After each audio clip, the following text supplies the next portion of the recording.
Doctor Lamela, especialista en neumología, prestigioso médico, especialista en neumólogo, doctor en medicina por la Universidad de Coruña, ex jefe de servicio de neumología del Complejo Hospitalario Universitario Orensano, presidente de la Sociedad de Patología Respiratoria de Galicia, miembro del Grupo Asma, Infecciones Respiratorias y Tuberculosis de la Enfermedad Española de Neumología y de distintas sociedades médicas, miembro de la Sociedad Torácica Americana, así como de otras sociedades españolas y portuguesas.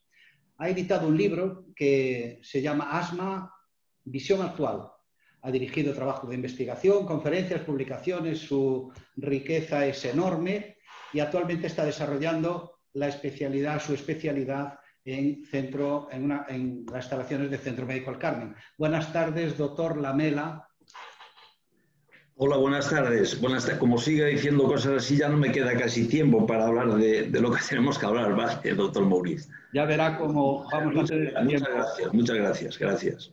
Le digo lo mismo que a todos los demás. Después de estos 7 meses de pandemia, ¿qué hemos aprendido? Yo es que ya lo han dicho casi todo, por lo menos además muy bien lo han dicho, pero lo que pasa es que ya no está el doctor Juan Atei, porque además me alegró mucho porque me dijo al principio, cuando hablamos antes de empezar esto, que él, una de las playas que más le gustaba de Galicia era la de Gures, que está cerca de donde yo he nacido, en El Pindo. Y entonces, lo que pasa es que dijo algo, y también ahora el doctor González Soler, ¿no? Y como no se saben muchas cosas de esto, como decían muy bien ellos, pero sí que hoy sale publicado en New England, que es una revista muy prestigiosa, unas cartas. A la mañana me lo decía mi hija de una amiga, ¿no? Eso que decía el doctor Juan Atei, que es la reinfección es de vez en cuando, no sé qué. Decía que una amiga de ella había tenido el COVID en marzo o abril y ahora vuelve a tenerlo. Y hoy salen unas cartas en New England que son un poco, bueno, pues no invitan mucho al optimismo, ¿no? Es decir, parece que los casos con anticuerpos después de una infección por COVID duran lo máximo 120 días, que creo que son 4 meses, ¿no?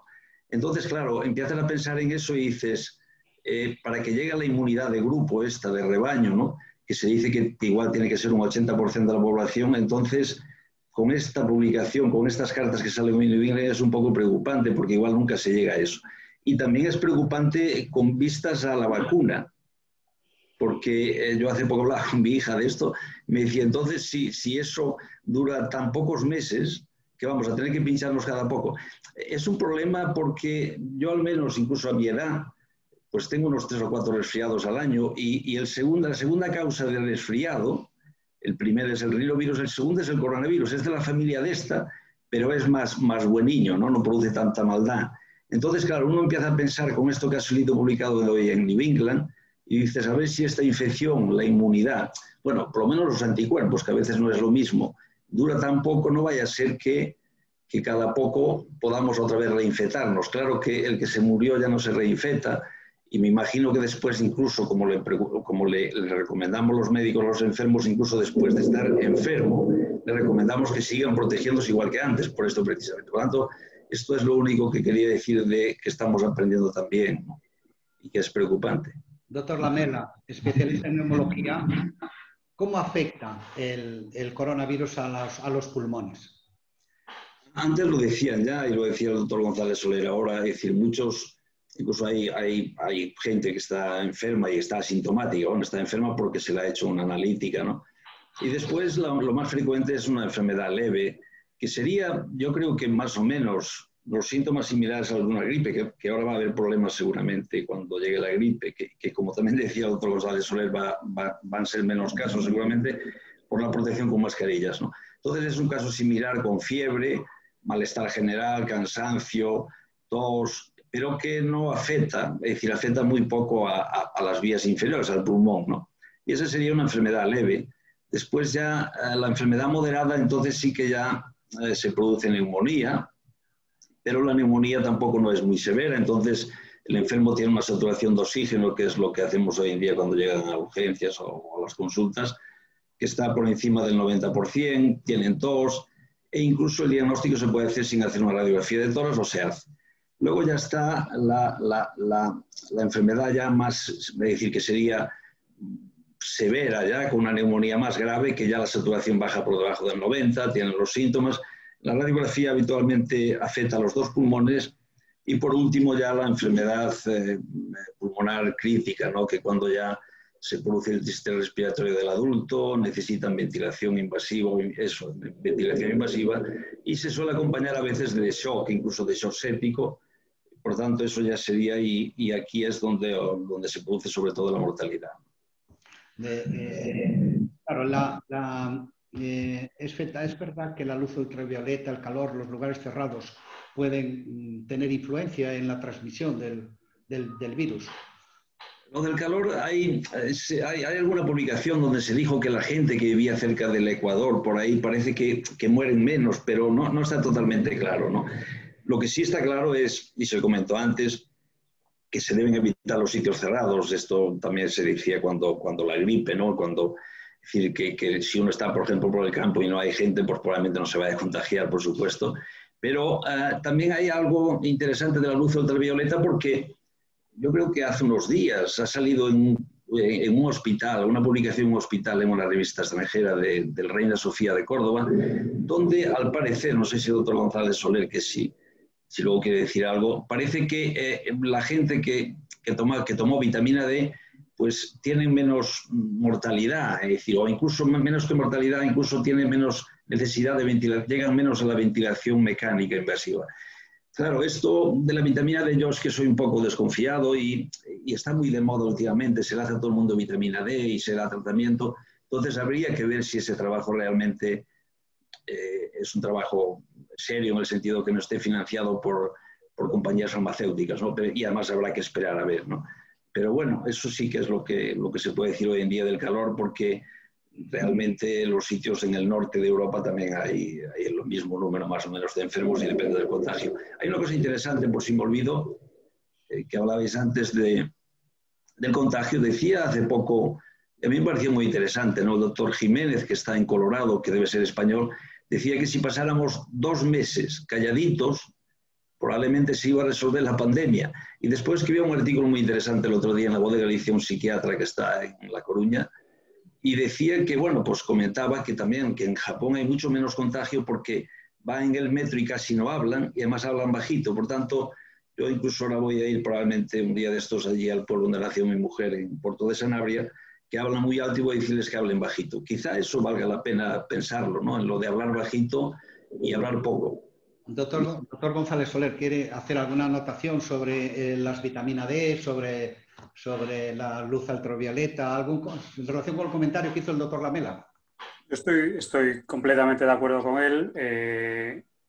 Realmente, en cuanto a la vitamina D, sabe el doctor Lamela que llevamos 10 años con publicaciones sobre la vitamina D, cuando yo creo, si hacemos un control de vitamina D a los que estamos por aquí, probablemente todos la tendremos baja, los gallegos en una proporción muy alta, tenemos un déficit de vitamina D, o al menos en los registros que conseguimos cuantificar en las analíticas que hacemos, estarían dentro de los niveles bajos, de esos rangos que consideran de normalidad. Probablemente yo tengo mis dudas sobre si realmente esos rangos son, o sea, estar fuera de esos rangos tiene alguna implicación patológica, pero es cierto que sí que se relaciona con algunas cosas. Y lo que decíamos antes, en cuanto al COVID, han salido una gran cantidad de publicaciones.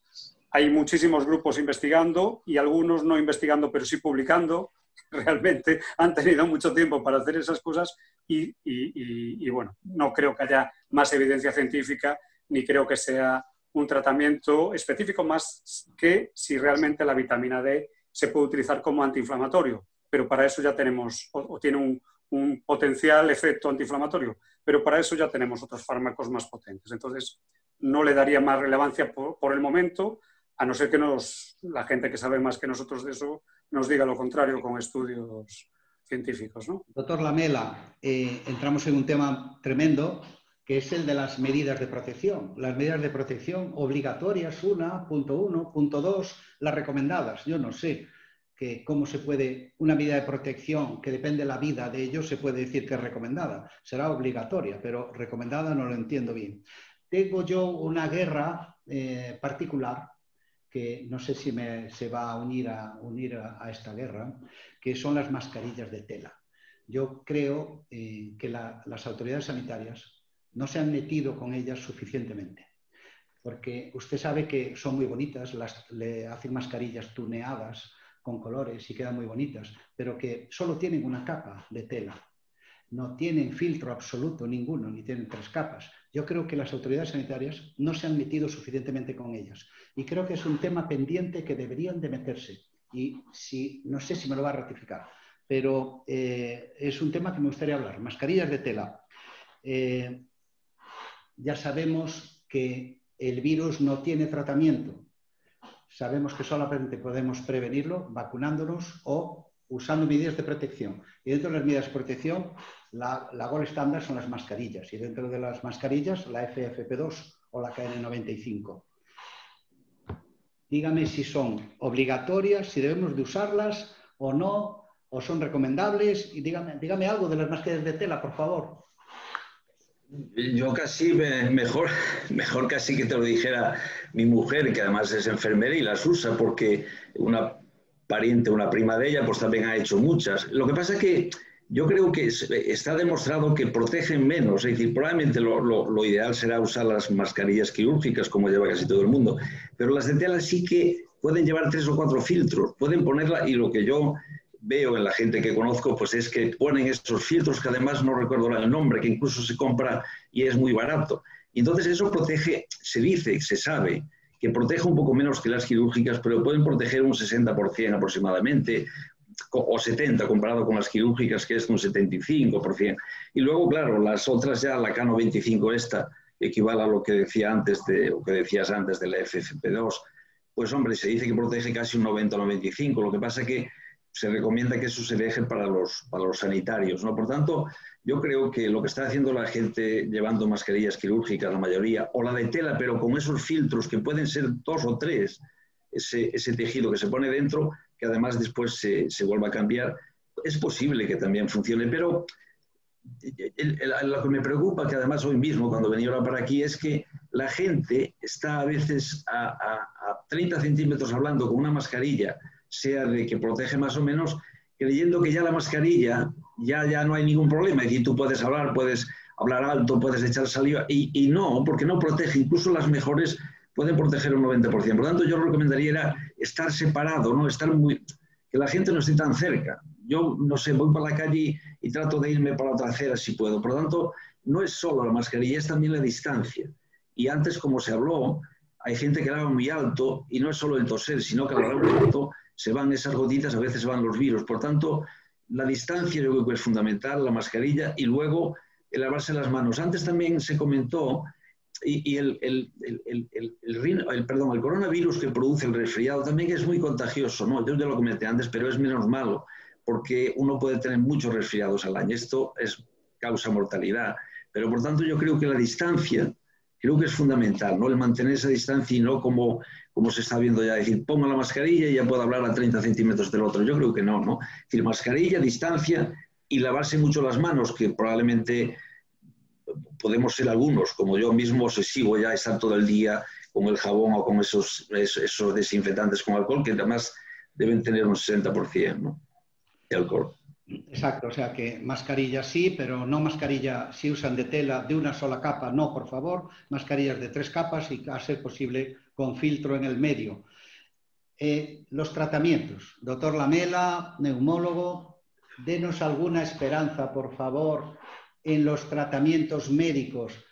Ya sabemos que el virus no tiene tratamiento, pero en la enfermedad que produce, ¿qué nos espera? ¿Qué nos depara de aquí al 31 de diciembre en los tratamientos? Podemos ser optimistas.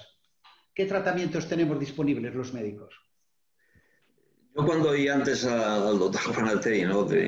Lo de ser optimista, y a mí también me gusta ser optimista, lo que pasa que, claro, uno aprende de lo que ha pasado con otros virus, y el virus de la gripe que llevamos, que debe ser de antes de Cristo, además parece que vino de la Luna, ¿no? Por eso se llama influenza, y no lo curamos, ¿no?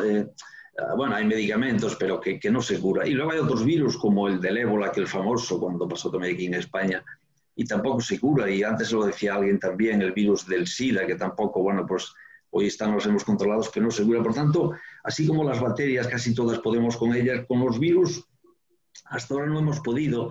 Claro, uno está esperando que venga, como oía yo en la radio hoy a un comentarista, que venga un doctor Fleming, como fue el descubridor de la penicilina y que cure el virus, pero como tantos años que van con otros virus y con otras pandemias, porque además yo me estoy leyendo un libro ahora que vale la pena, creo que leerse, de Contagio se llama, y que hay virus en casi todos los países, y hubo, por ejemplo, en Australia, etcétera, ese de los caballos, y uno se dice, y nunca se ha encontrado un antibiótico, un antivírico que lo cure. Por tanto, no soy muy optimista. Y medicamentos tenemos, bueno, pues el Remdesivir que se usó en el ébola, pero que solamente parece que puede utilizarse cuando hay ventilación mecánica en enfermos muy graves y que puede disminuir un poquito el tiempo de evolución o incluso la mortalidad. Y los corticoides que también se usan como antiinflamatorios cuando el enfermo está muy grave y ventilado. Por tanto, yo soy un poco pesimista, pero bueno, esperemos que venga un Fleming y que venga y que nos cure a todos, ¿no? Pero ya le digo, no soy muy optimista con esto, ¿no? Digo en cuanto al antivírico, ¿vale? Dime, me han dicho que Antonio Pazos a mandar de tú. Sí, doctor Lamela, dime, sigue hablando. No, eso, que lo que comentaba, que yo no soy muy optimista, pero ojalá venga alguien mañana y nos dé un anticoronavirus, ¿no? Pero no parece que esto vaya a ser pronto. Y la vacuna, lo comentábamos antes, ojalá, pero ahora ya todo el mundo se está centrando en la vacuna y vamos a ver. Claro, la vacuna vendrá cuando llegue a nosotros, que somos los plebeyos, aquí en esta ciudad tan lejos del mundo como es Orense, pues a lo mejor hasta tarda un año, ¿no? Es una desgracia. Hablamos de la inmunidad anteriormente, pero no hemos todavía hablado de un tema que es un tema complicado, como son los sistemas de detección del virus, del coronavirus, que son los test. Y hay mucha controversia, hay mucho desconocimiento, no solo de la población en general, porque es un tema complejo, sino también de los sanitarios. He estado observando de sanitarios por aquí y por allá que hay muchas interpretaciones, muchas no son las adecuadas. Hay para hablar de los tres sistemas que tenemos, los más usados, son el test rápido serológico de la IgG-IgM, cualitativo. Después tenemos el test serológico de IgG-IgM cuantitativo y después tenemos la PCR. ¿Qué nos puede decir de cada uno de ellos? Porque hay una cosa, claro, que la gold estándar, el test por excelencia de detección del virus o restos de virus es la PCR, pero claro, cuando se nos dice que tiene una sensibilidad del 70%, es que ya me matan. Sí. Dígame, doctor Lamela. Yo eso se lo voy a dejar para que luego le diga algo el doctor Soler, porque sabe mucho más que yo de eso. Pero hay una cosa que ayer oí en la radio de un jugador del Madrid, un tal Odegaard, creo que se llama, que es de ahí del norte, y que había dado positivo y al día siguiente pues se dijo que era un falso positivo. Por tanto, hay que tener también cuidado, probablemente. El doctor Soler seguro que nos dice algo de esto de los test, porque yo no soy ningún experto, pero sí que creo que probablemente los test tampoco no tienen una fiabilidad del 100%, y eso siempre fue con todos los test. Por tanto, hay falsos positivos y falsos negativos y habrá que tener cuidado.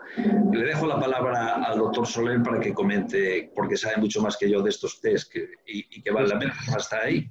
Doctor Lamela, seguimos con esta anotación del doctor González Soler y pasamos ya a Ruth, que me está ya empujando porque quiere dar paso a las preguntas que les ruego a ustedes dos, doctor Lamela y doctor González Soler, que nos echen una mano y respondan a las preguntas que nos hagan las personas, que nos han estado oyendo.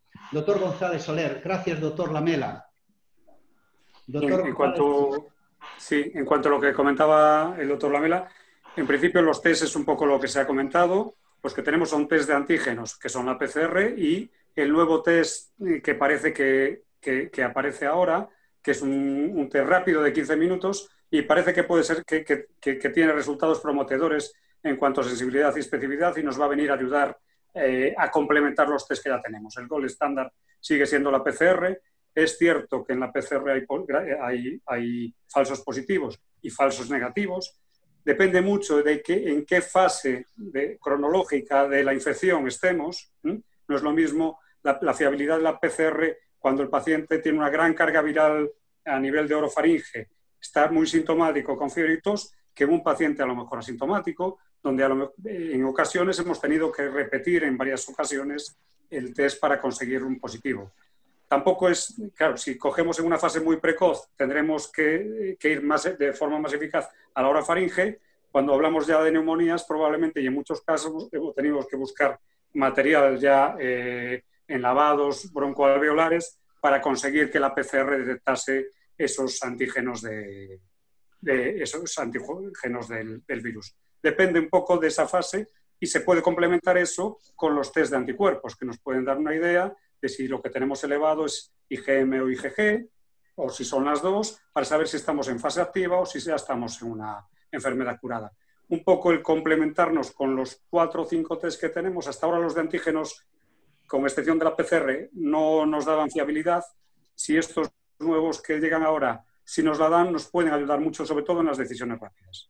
Claro, dicen que estos nuevos de la saliva, ¿no?, que tanto se está empezando a hablar ahora, que dan una sensibilidad aproximada a la de la PCR, en torno a un 70%, ¿no? Sí, incluso los que se pueden tomar las muestras en orofaringe también, y en 15 minutos tenemos un resultado con una fiabilidad alta, sensibilidad alta. Oye, yo quería decir un segundo. Me olvidé de decir del tratamiento. Lo que pasa es que esto, como se dijo también el señor que habló de los virus, Carlos, ¿no? Pero que recientemente hay publicado un artículo en una revista de otorrino donde parece que la povidona yodada, instilada por la nariz, puede matar muchos virus de ahí de la nasofaringe, ¿no? Y luego una publicación también más seria de que si se ha descubierto, lo que pasa es que eso falta mucho para ver, un anticuerpo, además le llaman AB8, ¿no?, que entonces sí que parece disminuir la replicación del virus en el aparato respiratorio superior. Pero ya digo, son cosas que, como decía mi tía Josefina, que no podemos echar cuentas adelantadas porque muchas veces resultan equivocadas. Por tanto, habrá que esperar a ver. Vale. Doctor González Soler, hablando de test, más rastreo, más aislamiento, ¿es esa la política? En estos momentos, lo que un poco antes cuando comentaba qué cosas hemos aprendido, pues una de ellas es que los confinamientos, cuando se hacen a tiempo, y la restricción de movilidad, cuando se hace a tiempo, es eficaz. Con eso conseguimos disminuir los contagios. Pero para eso tenemos que conseguir, y ahora tenemos disponibilidad de ello, conseguir detectar a los pacientes sintomáticos, pero también a los asintomáticos y todos sus contactos. Las PCR se tienen que hacer, o en su defecto algún otro test, y después el rastreo es fundamental. Y conseguir hacer las cuarentenas y conseguir hacer esos confinamientos de forma que el contagio se disminuya, como se hizo en el final de la primera pandemia, ¿no? O sea, de la primera ola. Yo creo que es fundamental detectar a los enfermos y a sus convivientes. Aquí en Galicia lo estamos haciendo probablemente mejor que en algún otro sitio, pero tendríamos que intensificar más el rastreo y poner más gente y más medios para conseguir separar a la población infectada de la no infectada. Sería una forma de contenerlo. Como un comentario adicional, ¿a qué se debe una PCR que dé positiva los falsos positivos sin ser positiva? ¿Cuáles son las causas fundamentales? Pues hay varias. Una de ellas es una mala técnica, o sea, en laboratorio. El que alguna gotícula, que algún parte de un fragmento de virus haya pasado a una muestra que no era la correspondiente. Y después parece... No debe ser el porcentaje mayor. Claro, una alícuota que pase de una a otra. Y en otros se comenta que hay, como la PCR amplifica pues algunas partes de los virus, que hay secuencias de los virus que pueden ser semejantes y puede haber reacciones cruzadas con la que la PCR esté detectando un virus que realmente no es el coronavirus, ¿vale? No ha habido tantos casos, ¿eh? Nosotros no hemos tenido tantos casos de PCRs positivas, falsos positivos. Sí que ha habido alguno, pero no podemos tampoco confirmar que no haya sido por un cambio de una muestra, que son cosas que pueden pasar o con una alícuota en el laboratorio que haya saltado de nuevo. Pero estimativamente, sin tener documentación todavía, una PCR positiva... En principio la consideramos... De acuerdo. La debemos considerar entraríamos positiva. Después en el CP, la cantidad que tiene, si exacto. Pero y hoy ya podemos... Positiva, estaría contagiado. Vamos a dejarlo en plan una butad. Claro. No, y aparte, en estos momentos, si hubiese alguna duda, podríamos hacer un test serológico con el que confirmaríamos esto. Además de que ya conseguimos cuantificar la carga viral en algunas de esas PCRs, ¿eh? De acuerdo. Está Ruth llamándome, dándome en la cabeza, en la pierna, en el codo, me va a reñir, me va a poner fino. Ruth es nuestra periodista, la directora de comunicación interna, Centro Médico El Carmen, y está en contacto con las personas que están oyendo este debate y quiere hacernos algunas preguntas que trasladan de las personas que nos están oyendo. Sí, bueno, algunas de ellas ya las han ido respondiendo, tipo lo del test de antígenos, pero hay otras que paso a leer que nos han ido remitiendo. Una de ellas es: se están dando casos de personas que pasaron el virus hace unos meses y ahora están presentando trombos u otras afecciones. ¿Sería recomendable algún tipo de revisión o prueba diagnóstica tras pasar el COVID para evitar este tipo de secuelas? Doctor González Soler, por ejemplo, y si Nosotros tiene alguna cuestión, doctor Lamela también. Vale. Desde el Servicio de Medicina Interna hemos estado haciendo revisiones de todos esos pacientes que han estado hospitalizados, eran a los que podíamos abarcar, y hemos estado haciendo revisiones a los 3 meses, juntamente para poder ver cuál es la evolución, cuál ha sido la evolución y si ha habido algún tipo de complicaciones.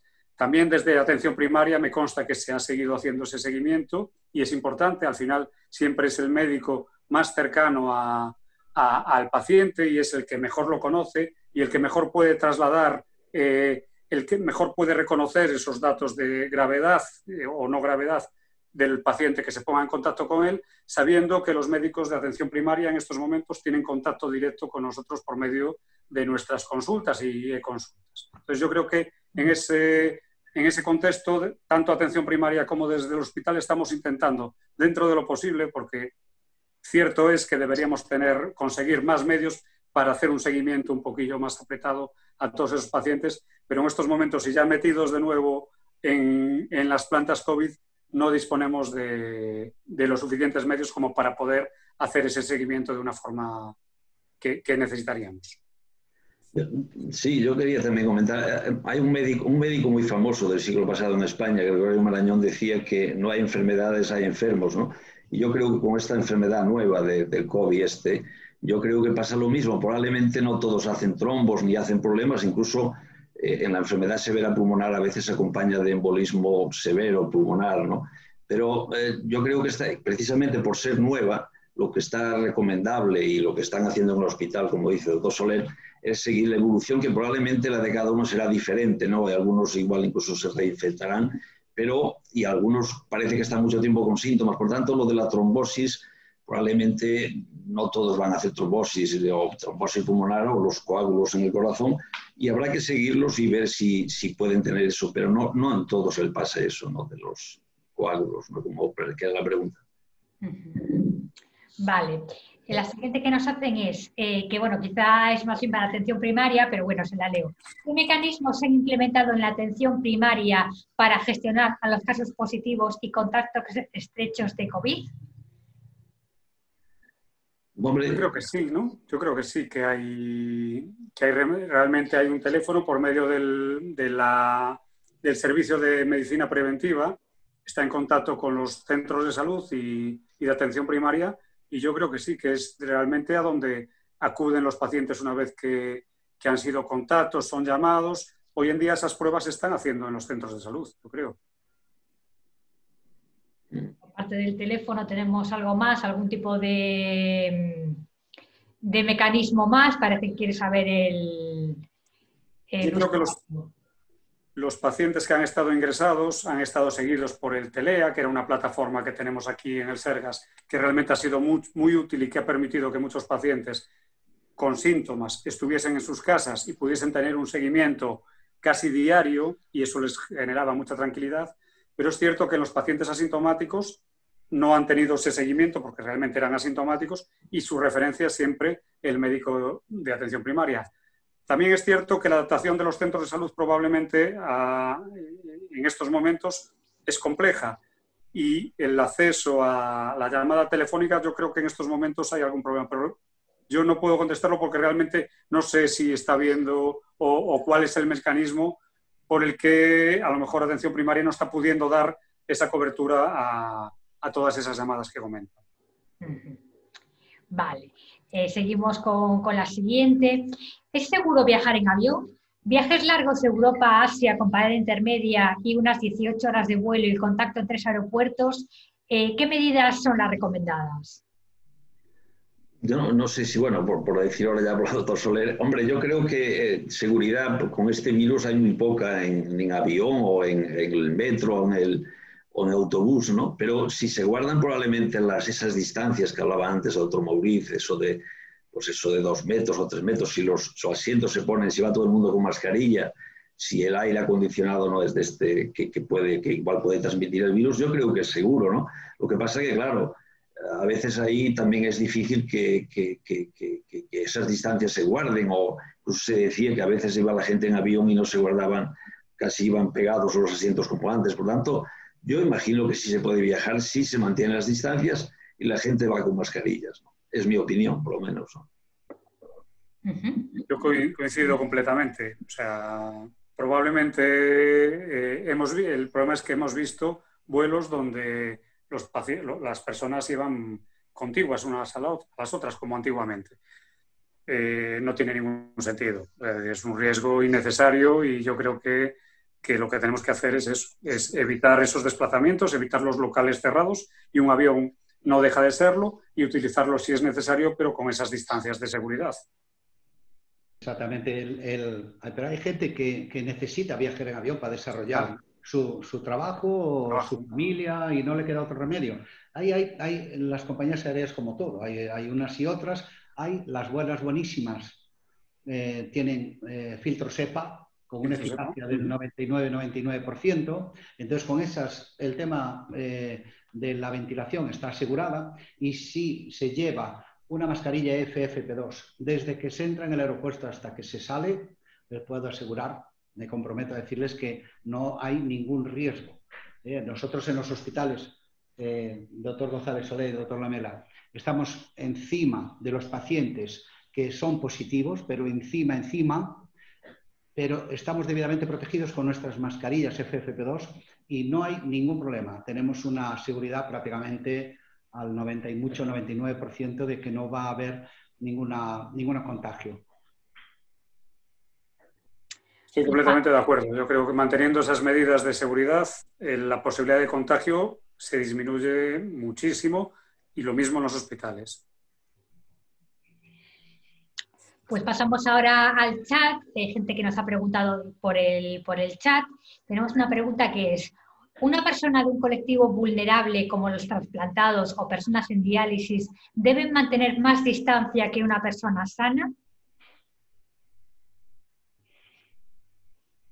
Bueno, que diga también doctor Soler que probablemente además está en el hospital, pero yo me imagino que es un poco, creo yo, de sentido común, ¿no? Probablemente esa gente también, antes se decía lo de la distancia, si son 2 o 3 metros, preguntaba el doctor Mauriz, o 4. Entonces yo me imagino que esa gente tendrá que ir al hospital o hacerse diálisis porque la necesita, y entonces es como antes con lo que se decía del avión, y por tanto sí que cuanto más lejos esté de otra persona, más difícil será que se contagie, y si lleva su mascarilla también. Por tanto, si se cumplen las medidas, como se comentaba ahora mismo, de distancia, mascarillas, la mejor mascarilla, por supuesto, hombre, pues hay posiblemente pocas posibilidades de contagiarse. Incluso también la otra que falta, que aunque el vómito, eso de tocar en sitios, parece que es menos probable que se contagie, ¿no? Pero lavarse las manos frecuentemente, ¿no? Yo creo que sí, ¿no? Los de más riesgo tienen más riesgo de contagiarse también, los enfermos, se hablaba antes de la edad o de la comorbilidad, pero si se hacen las medidas tampoco tiene por contagiarse si se cumplen bien. Ok, bueno, y aquí seguimos con tema de mascarillas. Hay una persona que pregunta, supongo que por la seguridad de las mascarillas, UNE 0065, llamadas hidrófugas. ¿Qué opináis sobre ellas? A mí ahí se me escapa el tema. Son mascarillas que están un poco... Yo creo que ahí necesitaríamos un preventivista probablemente. Yo las mascarillas que conozco y las que sabemos que son fiables son sin duda las quirúrgicas, las FP2 y en pacientes o en profesionales de la salud que trabajan en unidades de cuidados intensivos, las FFP3.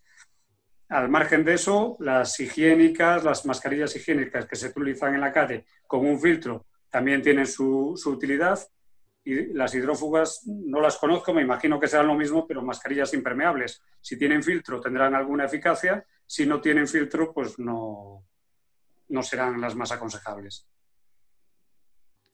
Vale. Sí, esto yo estoy de acuerdo, pero además sí que la persona que hace la pregunta, yo por las mañanas me voy temprano, antes iba a correr, ahora ya voy solamente a caminar, y cuando no hay nadie, pues incluso pues voy sin mascarilla. Yo creo que la distancia es muy importante y la mascarilla, como decía el doctor Soler, lo que pasa es que hay otras ya que un material que ahora no recuerdo que protegen menos, pero probablemente lo lógico sea, como que él comentó, las quirúrgicas o esas otras de tela con varias capas, como decía el doctor Mauricio. Y una pregunta para sanitarios. ¿Es necesario una PCR de control en un sanitario para reincorporarse a su trabajo? Doctor Soler, que comente, ¿no? Vamos a ver, depende si estamos hablando de un sanitario que ha padecido el COVID, es decir, que ha tenido una PCR positiva, si se les hacen PCRs hasta que se negativiza, ¿no? Es cierto que hay pacientes o hay personas a las que después de haber tenido 2 PCRs negativas, pasado un mes o pasado 15 días, pues aparece una PCR positiva cuando se le hace un control por cualquier otro motivo. Eso no quiere decir que ese paciente, que esa persona sea contagiosa ni que esté padeciendo en esos momentos el virus. La PCR es una técnica de amplificación, con lo cual si hay residuos de un virus pasado, se puede dar como positivo. Ahí tiene importancia el asociar a eso un test serológico para saber si realmente el paciente es contagioso, o la persona es infectocontagiosa o no lo es. En cuanto a los sanitarios, a diferencia de lo que dicen en algunos papeles de los ministerios, yo creo que somos iguales que las demás personas. Nos contagiamos, tenemos que cumplir las cuarentenas, o deberíamos cumplir las cuarentenas, y para incorporarnos a nuestro local de trabajo tendríamos que disponer, si hemos sufrido un COVID, de una PCR o 2 cuando se sale del hospital negativas. Creo que deberían ser las mismas medidas, o incluso más porque estamos en mayor contacto con muchos pacientes vulnerables. Sí, yo estoy de acuerdo también, y si me permitís la opinión, generalmente soy más exigente que en general, que la norma, porque no me ha ido mal, por lo menos en este centro. Siempre he ido más allá, siempre he sido más estricto y más conservador con las medidas, más agresivo con todas ellas. Es decir, que en este centro, en este hospital, se le hace periódicamente, a todos los trabajadores se le hace el test, a todos los trabajadores del hospital. Quizás, posiblemente seamos de los pocos hospitales de España que se le hace, ¿no? Ahora se le acaba de hacer, hace 4 días o 5, a todas las personas que trabajan en el Centro Médico Alcalá.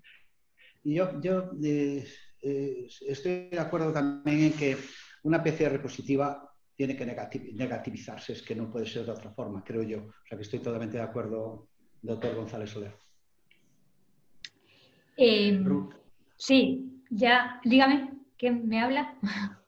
No, yo quería hacer un comentario por si luego ya no da tiempo, que se comentó antes también, y el problema yo creo que, y no es ser pesimista, va a pasar probablemente ahora cuando empiece el cambio de la estación, del otoño y el invierno, que van a venir los resfriados y van a venir las gripes. Las gripes posiblemente, como comentaba el doctor Soler, mucho menos por lo de las mascarillas, ¿no?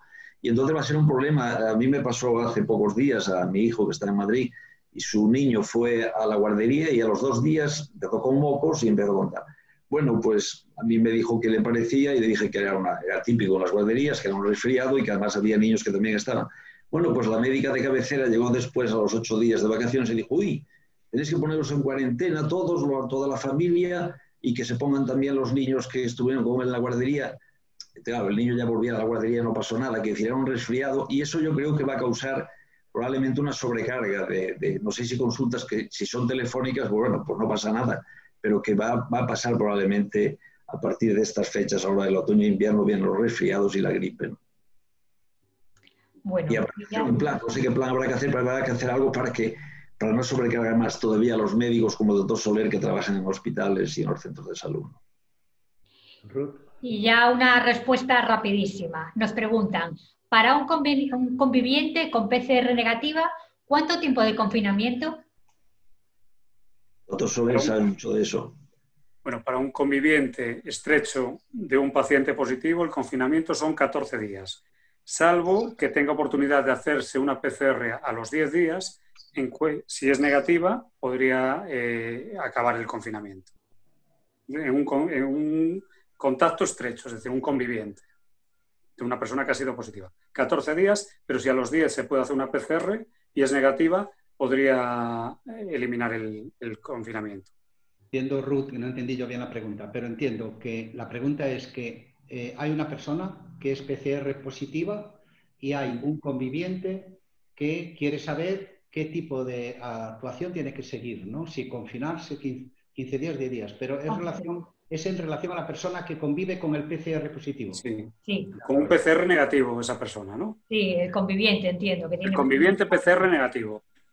Son 14 días. Negativo, exacto, pero la otra persona positiva. De acuerdo. Sí, es lo que entiendo. Sí. Aún así, aún pesar de ser negativo, debería de hacerse, entiendo yo, González Soler, el doctor, que a los 10 días tiene que hacerse una PCR y si no se la hace, tiene que estar aislado 14 días. Exactamente. Eso es lo que está establecido, por lo menos hasta el momento, mientras, aunque hay una serie de movimientos para que esas cuarentenas duren solo 10 días en lugar de 14 sin PCR, pero en estos momentos lo establecido es eso. De acuerdo. Ruth, ¿tienes alguna pregunta más? No, ya con esto terminamos las preguntas. De acuerdo. Doctor González Soler, especialista en medicina interna del Complejo Hospitalario Universitario Orensano. Doctor Lamela, especialista en neumología con desarrollo de su actividad en Centro Médico El Carmen. Muchas gracias por colaborar en la información y formación de la sociedad orensana y en general gallega. Y nada, les agradezco muchísimo toda su participación y nuestro reconocimiento por sus desvelos por esta charla. Muchas gracias a los dos y gracias a todos los ponentes. Gracias. Muchas gracias por la invitación. Gracias, muchas gracias. Gracias de parte de los asistentes también. Y gracias por venir a todos. Gracias a todos. Vale, gracias. Gracias.